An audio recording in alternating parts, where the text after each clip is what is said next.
Hello everyone, welcome back to our YouTube channel CamZone। कैसे हैं आप लोग सभी? I hope all you are fine and good. So today हम लोग लास्ट लेक्चर तक आई थिंक कर चुके थे। क्या क्या हम CFT कर चुके थे, राइट। हमने VBT कर लिया था, हमने ऑक्टाहेड्रल कर लिया था, हमने टेट्राहेड्रल कर दिया, राइट। ये सब हम CFT में कर चुके थे, साथ ही साथ हम एग्जाम्पल भी हम लोग कर चुके थे, राइट। ओके, तो हम ये सब कर चुके थे, इतना हम डन है हमारा, ठीक है, राइट। तो today we are going to study about JTD। JTD मतलब क्या होता है?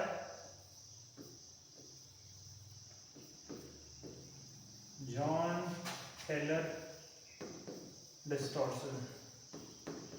वेरी इंपॉर्टेंट है आपके कोऑर्डिनेशन के पॉइंट ऑफ व्यू से, राइट। इस चैप्टर के पॉइंट ऑफ व्यू से बहुत इंपॉर्टेंट टॉपिक है। क्यों?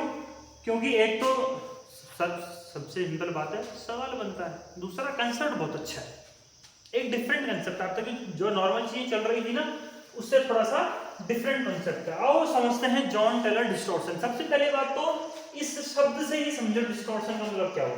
डिस्टॉर्शन का मतलब क्या हुआ? कुछ ना कुछ डिफरेंट चीज होगी। डिफरेंट चीज होगी मतलब जो रेगुलर चीज हो रही थी, अब उससे कुछ डिफरेंट चीज होगी। वो क्या होगी, कैसे होगी, वो हम समझेंगे आगे बढ़ते लेक्चर में, ठीक है। सो लेट्स डिस्कस कि जॉन टेलर डिस्टॉर्शन होता क्या है। कि कोई भी लीनियर मॉलिक्यूल होता है ना, कोई भी नॉन लीनियर कॉम्प्लेक्स होता है ना, नॉन लीनियर कोई भी नॉन लीनियर कॉम्प्लेक्स है, याद है, ठीक है। तो हमने जब इससे पहले CFT करा था, तो हमने क्या बोला था CFT में कि ऑक्टाहेड्रल में, जब मानना हम बात करते हैं ऑक्टाहेड्रल की, जनरली ऑक्टाहेड्रल में ही होता है JTD, ठीक है। ऑक्टाहेड्रल में बात करी थी कि सर कुछ ऐसा होता है कि जब लिगेंड का जो नेगेटिव फील्ड होता है वो इंटरैक्ट करता है आपके d ऑर्बिटल से, तो स्प्लिटिंग हो जाती है किसकी? d ऑर्बिटल की। टू सेट्स ऑफ ऑर्बिटल, दो ऊपर तीन नीचे, ठीक है। ये दो स्प्लिटिंग हो जाती है, कुछ ऐसी स्प्लिटिंग हो जाती है। उसके बाद हमने फर्दर पढ़ा है। सर वो स्प्लिटिंग तो हो गई। जब वो स्प्लिटिंग हुई, जब वो कुछ स्प्लिटिंग कुछ ऐसी हुई, तो सर ये क्या है? एक नया इलेक्ट्रॉनिक कॉन्फ़िगरेशन है, ठीक है। ये था आपका Eg एंड ये था आपका T2G। तो ये क्या है? एक नया इलेक्ट्रॉनिक कॉन्फ़िगरेशन है, नया इलेक्ट्रॉनिक कॉन्फ़िगरेशन है।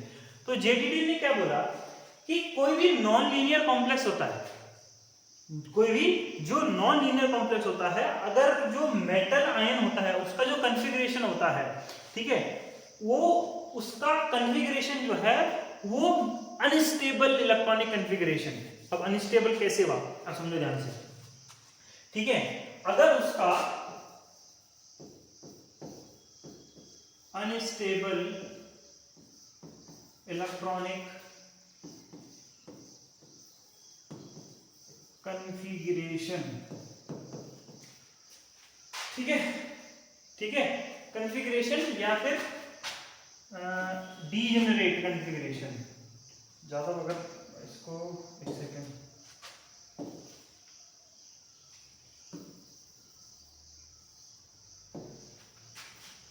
Electronic unstable electronic configuration, electronic, एक सेकेंड इसको मिटा देते हैं, कॉन्फ़िगरेशन को मिटा देते हैं, देखो कॉन्फ़िगरेशन को मिटा देते हैं, ज़्यादा बेटर वर्ड अगर मैं यूज़ करूँ। Unstable electronic degenerate, electronic degenerate. अभी इलेक्ट्रॉनिक, अब अनस्टेबल इलेक्ट्रॉनिक डीजेनरेट का मतलब क्या होगा? Unsymmetrical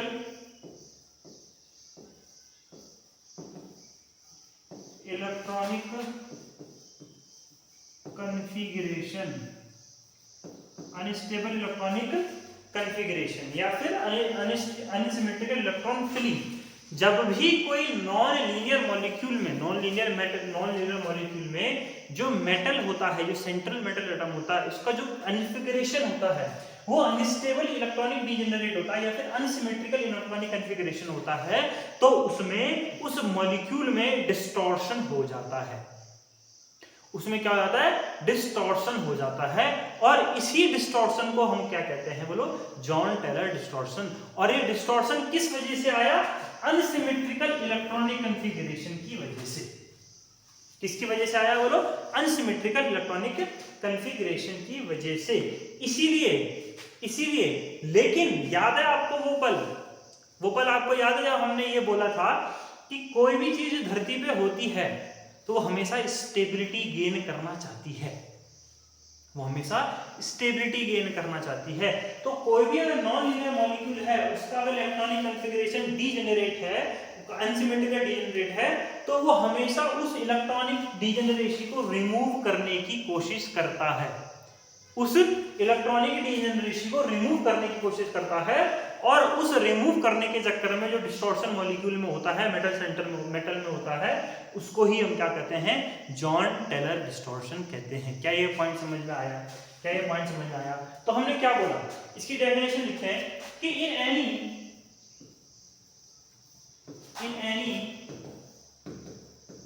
non linear complex, in any non-linear complex, if metal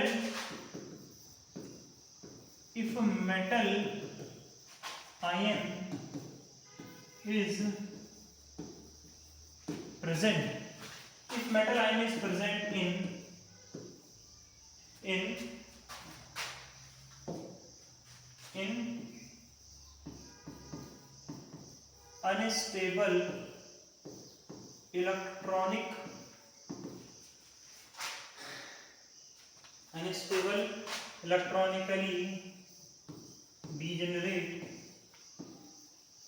unstable electronically degenerate, then the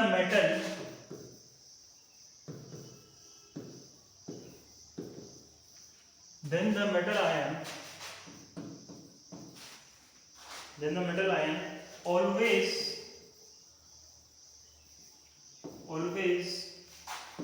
try to remove the electronic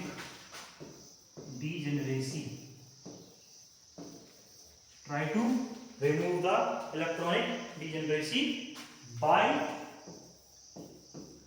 lowering symmetry, और इसको ही तो क्या बोला था? डिस्टॉर्शन ही तो हमने बोला था। जब सिमेट्री में, जब लोअरिंग सिमेट्री वाली की तरफ जाते हैं अपन, उसको क्या ही बोलते हैं? डिस्टॉर्शन बोलते हैं। सिंपल सी बात है, अगर कोई ऑक्टाहेड्रल कॉम्प्लेक्स है, अगर उसकी सिमेट्री थोड़ा कम हो गई तो वो डिस्टॉर्ट हो गया ना। वो एक परफेक्ट ऑक्टाहेड्रल से वो डिस्टॉर्ट हो गया हो उसका उसकी सिमेट्री, तो क्या हो गया? Toward the lowering the symmetry. इसको ही हमने क्या बोला? JTD। इसी डिस्टॉर्शन को हमने क्या बोला? बोलो जॉन टेलर डिस्टॉर्शन हमने बोला। क्या ये पॉइंट आपको समझ आया? अब इसको थोड़ा सा फर्दर समझते हैं कि आपने यहाँ पे कुछ तो क्रेजी सा बोला। आपने क्या बोला इसको समझते हैं। 1 2 3, अरे यार ये अलग कलर का जाता है ना। एक तो ये है माना, ठीक है, ये कलर है माना, और ये कॉन्फ़िगरेशन है इसका, ठीक है। ये है आपका T2G एंड ये है आपका EG, राइट। ये आपका कॉन्फ़िगरेशन है। यार कॉन्फ़िगरेशन, राइट। अब देखो, अब ध्यान से देखो इसको। अब ये जो कॉन्फ़िगरेशन है, इसको हम कैसे समझाएं? इसको आपको एक सेकंड, इसको हम ऐसे समझाते हैं कि ये यहाँ से ऊपर गया अनस्टेबल, ठीक है, okay, right.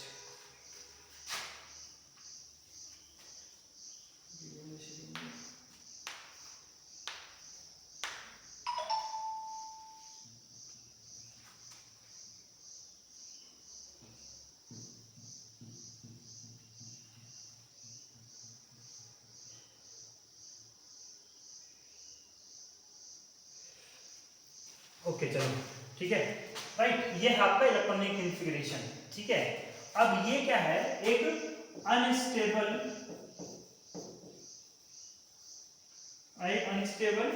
Electronic degenerate.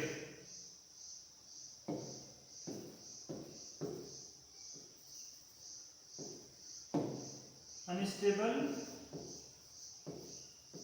Electronically degenerate. अरे डीजेनरेट का मतलब तो पता है ना कि जिनकी एनर्जी सेम होती है। ठीक है, जैसे डी ऑर्बिटल्स बोलते हैं ग्राउंड स्टेट में, जो डी ऑर्बिटल्स होते हैं उस पांचों के सारे के सारे क्या होते हैं, डीजेनरेट ऑर्बिटल्स होते हैं, सबकी एनर्जी सेम होती है। ठीक है, ग्राउंड स्टेट की बात कर रहे हैं। ठीक है, लेकिन ये क्या है, ये हमारे सीएफटी के बाद की कहानी है। तो ये क्या है आपका एक अनस्टेबल इलेक्ट्रॉनिकली डीजेनरेट है, मतलब ये अनसिमेट्रिकल इलेक्ट्रॉन फीलिंग है। देखो ध्यान से देखो,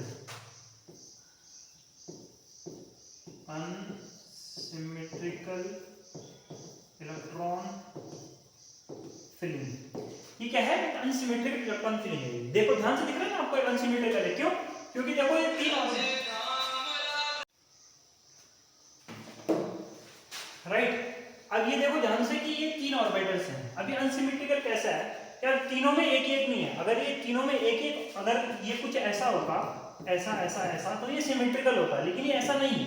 लेकिन ये ऐसा नहीं है, सिंपल सी बात है।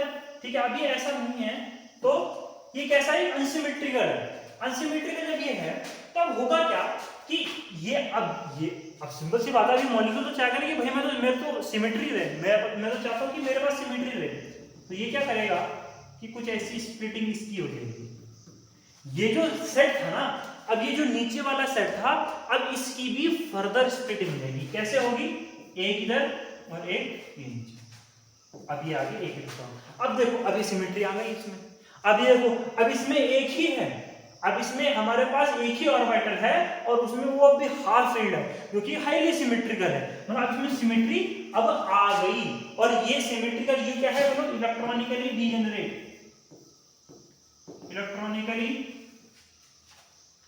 Electronically degenerate. अभी डीजेनरेट है कि नहीं है? अब सिंपल सी बात है, एक ऑर्बिटल उसमें एक ही क्या है। ठीक है, अब ये क्या होगा, देखो ध्यान से समझो कि अब ये इलेक्ट्रॉनिकली डीजेनरेशन जो हो गई, एक सेकंड, अभी जो इलेक्ट्रॉनिकल डीजेनरेशन थी ना, वो हट गई। अब क्यों, देखो ध्यान से,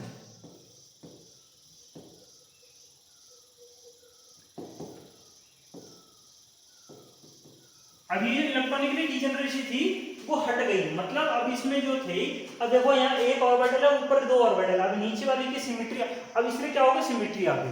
अब मॉलिक्यूल में सिमेट्री अब आ गई है। जब इलेक्ट्रॉनिकली डीजेनरेसी आई, तो इस इलेक्ट्रॉनिकल डीजेनरेसी आने की, मतलब ये इलेक्ट्रॉनिक डीजेनरेसी रिमूव हुई, इसकी वजह से हुआ क्या कि सिमेट्री जो थी वो क्या हो गई, डिक्रीजेस, या फिर अगर सही बोले तो लॉस ऑफ सिमेट्री।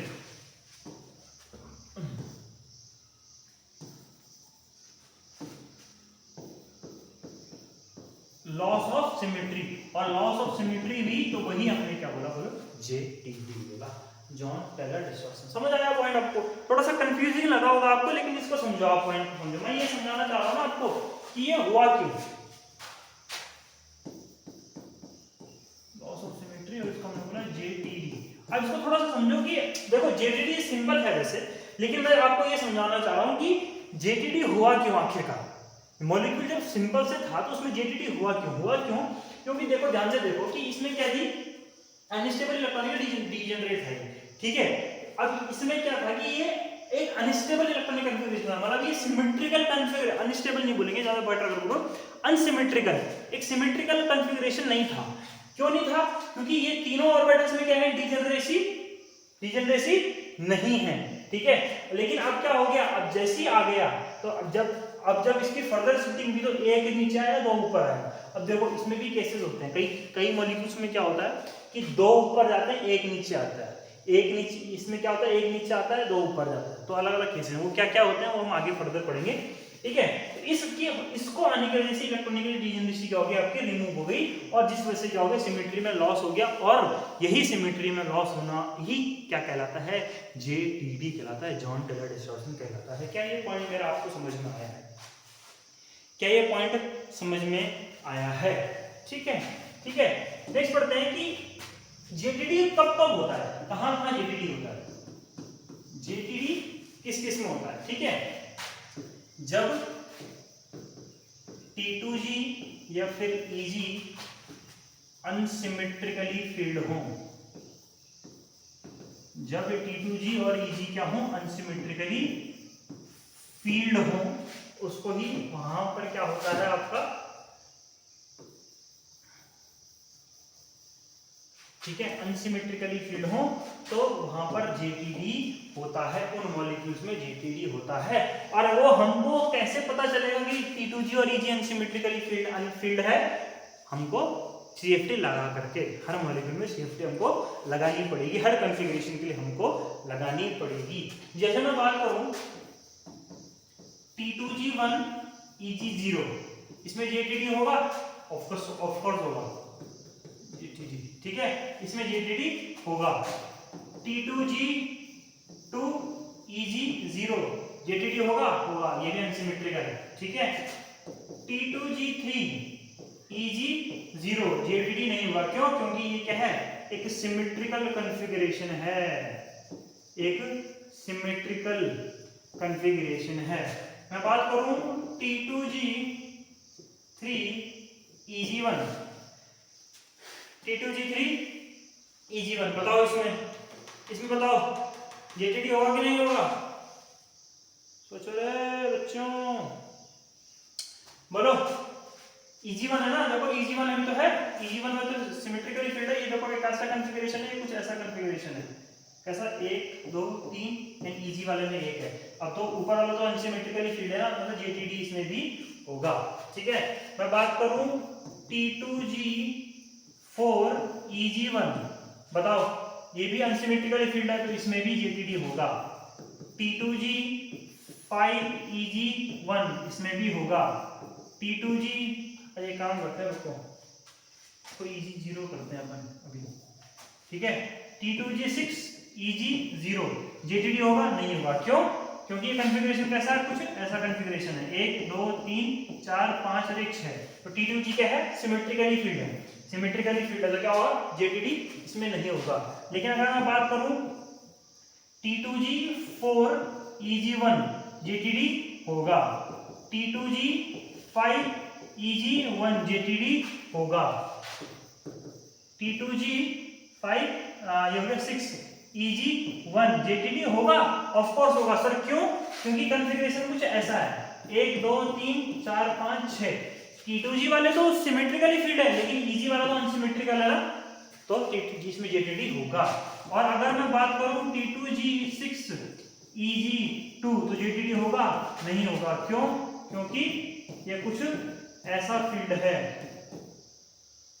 ये क्या है, एक सिमेट्रिकल फील्ड है, सिमेट्रिकली फील्ड है, सिमेट्रिकली फील्ड है तो क्या होगा, बोलो, जेटीडी इसमें नहीं होगा। लेकिन अगर मैं बात करूं T2G6 EG3 जेटीडी भैया होगा, क्योंकि अनसिमेट्रिकल है, कैसा है, 1 2 3 1 2 3 4 5 6 1 2 3, तो ये देखो क्या है, अनसिमेट्रिकली फील्ड है। और अगर आखिरी की बात करें T2G6 EG4 तो क्या होगा, जेटीडी नहीं होगा, क्यों? क्योंकि सिमेट्रिकली फील्ड है। तो ये हो गए आपके सारे के सारे कॉन्फ़िगरेशन, ठीक है। तो देखें कौन कौन से में जेटीडी हुआ, कौन कौन से में नहीं हुआ। देखो किस किस में नहीं हुआ जेटीडी, बताओ। एक इसमें नहीं हुआ, ठीक है, क्यों? क्योंकि सिमेट्रिकली फील्ड था। एक इसमें नहीं हुआ, क्यों? क्योंकि EG2 था, सिमेट्रिकली फील्ड था। एक इसमें भी नहीं हुआ, ये भी सिमेट्रिकली फील्ड था। और इसमें भी नहीं हुआ, क्योंकि सिमेट्रिकली फील्ड था, ठीक है। तो जिनमें मैंने तीर लगा के उन सब में क्या होगा, जेटीडी नहीं होगा। तो ध्यान रखना, देखो अपने कंफ्यूज नहीं होना, अपने को सिर्फ और सिर्फ कॉन्फ़िगरेशन लिखना है। कॉन्फ़िगरेशन के हिसाब से हम देखेंगे कि हमारा जेटीडी किस में होगा, कैसे नहीं होगा। अब देखो, अब ध्यान से देखो, अब जेटीडी होने ना होने के लिए हमको पुराने कंसेप्ट पता होने चाहिए सारे पहले, ठीक है, कि CFT किस में क्या होता है, राइट, किसमें क्या होता है, कैसे नहीं होता है। CFT में हाई स्पिन का क्या केस होता है, लो स्पिन के कौन से केस होते हैं, सारे कॉन्फ़िगरेशन आपको पता होने चाहिए। अब आते हैं भाई कि जो जेटीडी है वो ऑक्टाहेड्रल में कैसे होता है, क्या ये आपको समझाया जाए जेड आउट जेड इन? क्या ये आपको समझाया जाए? बताओ क्या बोलते हो आप? हाँ, D for splitting, Z out में स्प्लिटिंग,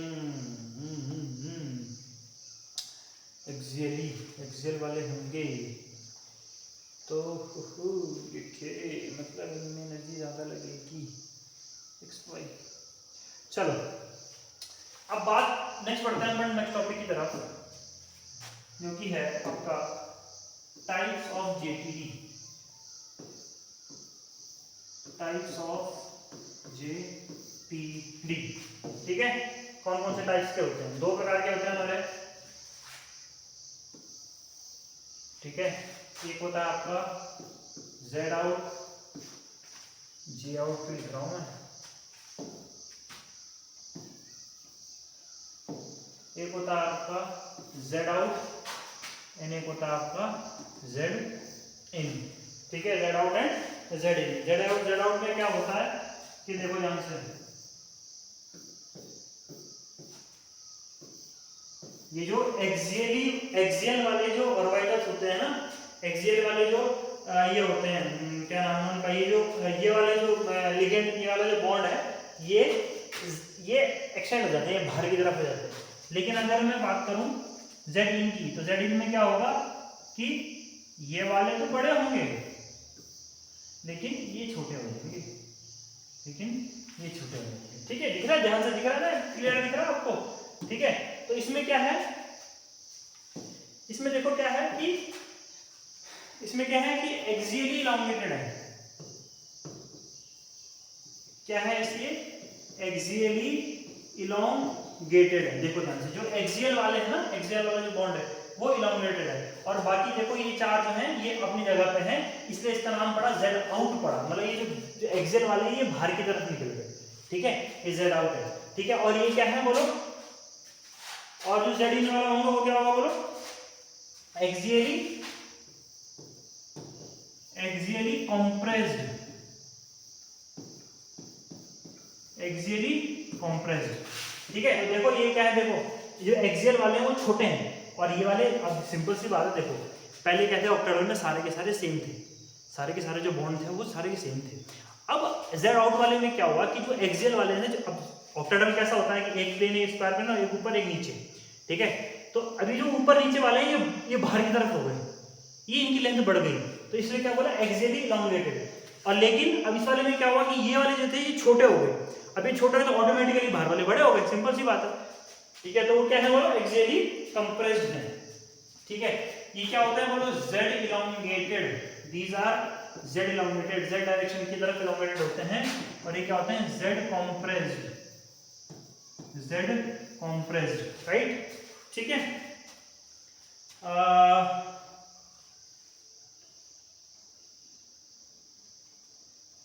आई थिंक ये तो जेड कंप्रेस हो गया, ठीक है। तो ये जेड इलॉन्गेटेड होते हैं और ये जेड कंप्रेस होते हैं। तो ये होता है कुछ आपका, ये होता है आपका दो प्रकार की जेड आउट। देखो ध्यान से देखो, अब सोचो एक बार ऐसे सोचो, एक बार ऐसे सोचो कि ये क्या है आपका स्क्वायर पिनर है और ऊपर एक पिरामिड लगा हुआ, नीचे एक पिरामिड, दो लिगेंड ऊपर लगे हुए। अब ये बहुत लंबे हो गए, अब एक टाइम अगर ऐसा आ गया कि इतने लंबे हो गए कि ये इससे निकल ही गए, एक टाइम में इतने में इनमें इतना इलॉन्गेशन हो गया कि ये एक टाइम पे निकल ही गए। जब ये निकल जाएंगे तो सिर्फ क्या बनेगा, बचेगा हमारे पास स्क्वायर प्लेनर बचेगा। समझ आया पॉइंट आपको? पॉइंट समझ आया? तो जब जेड आउट होता है तो स्क्वायर प्लेनर कॉम्प्लेक्स बनता है। क्या ये पॉइंट समझ आया? ये जब आप कभी हायर क्लासेस में आप वो पढ़ोगे ना रिएक्शन मैकेनिज्म, तो उसमें ये सब पॉइंट आता है कि मतलब जो इंटरमीडिएट बनता है वो क्या बनता है, स्क्वायर प्लेनर बनता है जब दोनों लिगेंड निकल जाते हैं। तो वो सब आगे की फर्दर चीजें हैं, उसमें ज़्यादा हम डिस्कस नहीं करेंगे, ठीक है।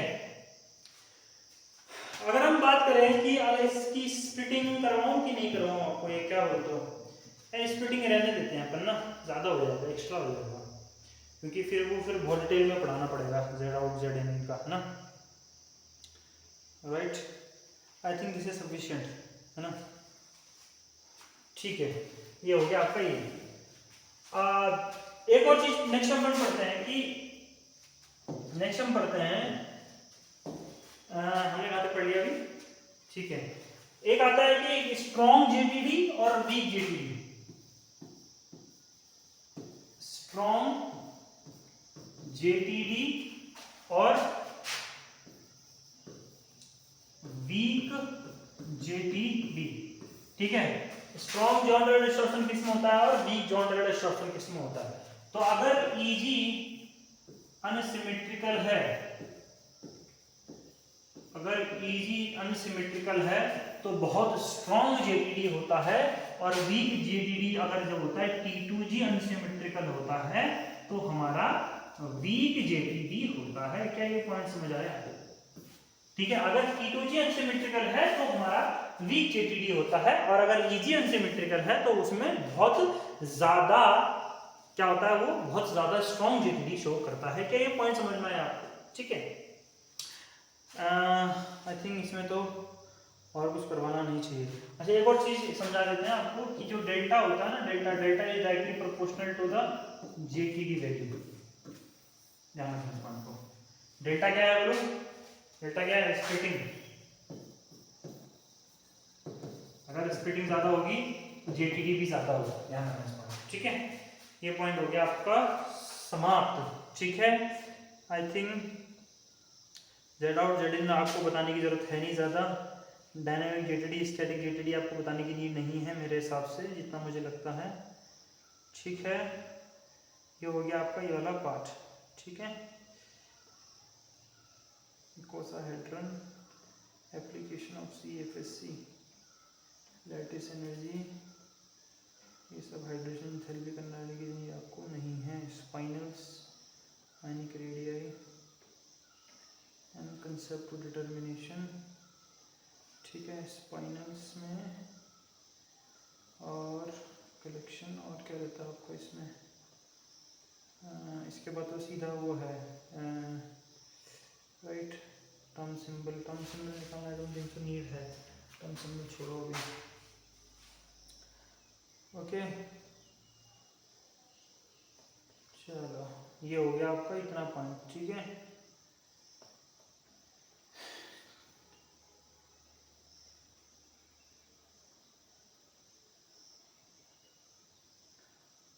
Let's start isomerism.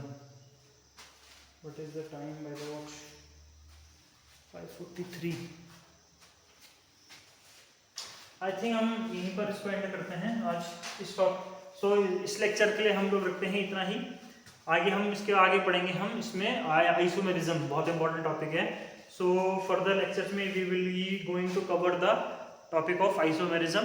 सो इस लेक्चर के लिए इतना ही। If you like the video and lecture आपको पसंद आया है तो you can drop the comment, और कोई भी क्वेरी लगती है कि सर कुछ पढ़ाने के तरीके में कुछ डिफरेंस करना है तो वो भी आप क्वेरी कमेंट बॉक्स में टाइप कर सकते हैं। एंड पसंद आया लेक्चर तो please like the lecture and subscribe to the channel. तब तक के लिए okay, bye, goodbye, take care.